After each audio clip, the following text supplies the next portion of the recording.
You're watching Black and Gold Today. Hey, welcome back. Craig Smiley alongside Pittsburgh native legendary broadcaster Mike Gallagher. You're watching Black and Gold Today, the weekly Steelers half-hour pregame show. Each April, every NFL team invests in its future with the annual NFL Draft. The optimism is always at its peak when the weekend comes to close, but you never really know how those rookies will turn out until it's time to take the field. This year's rookie class could very well be one of the best in recent memory, with defensive back Terrell Edmunds leading the way. The first-round draft pick out of Virginia Tech has shown off his speed and his ball-hawking ability during the preseason. Pittsburgh also locked up the Oklahoma State duo of quarterback Mason Rudolph and wide receiver James Washington, as well as running back Jalen Samuels out of North Carolina State, who is a threat every time he touches the football. There's a lot of good guys, Terrell, James, Mason, a lot of great guys, who's showing up, throughout these preseason games and throughout camp. So, I mean, it looks like it's going to be a fun year this year. I'm just excited to see what happens. Man, we have a deep rookie class. Like you said, my guy right here, he just now was balling today. James Washington, he was balling last week. Mason, he balled before. Marcus Allen, he had the pick tonight.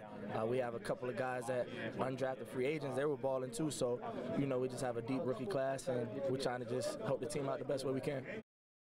After spending the last 7 seasons as the Steelers quarterback coach, Randy Fichtner, who grew up in Meadville, Pennsylvania, is now the offensive coordinator, taking over for Todd Haley. Despite the fact that he hasn't had running back Le'Veon Bell in his offense all summer long, Fichtner says Bell isn't the kind of player you can ease back into action.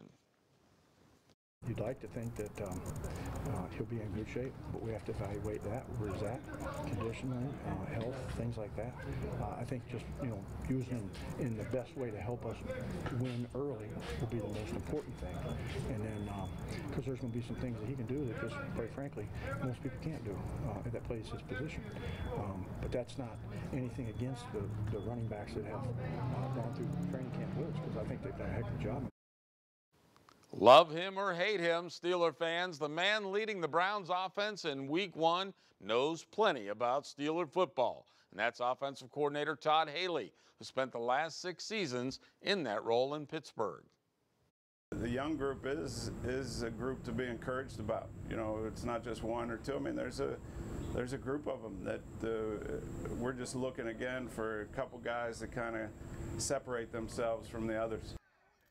Coming up, it's your turn to interact. We'll tell you how you can do that and hear our fan sound off. Plus, we're talking fantasy football. Find out who you should or shouldn't be playing this weekend. You're watching Black and Gold Today.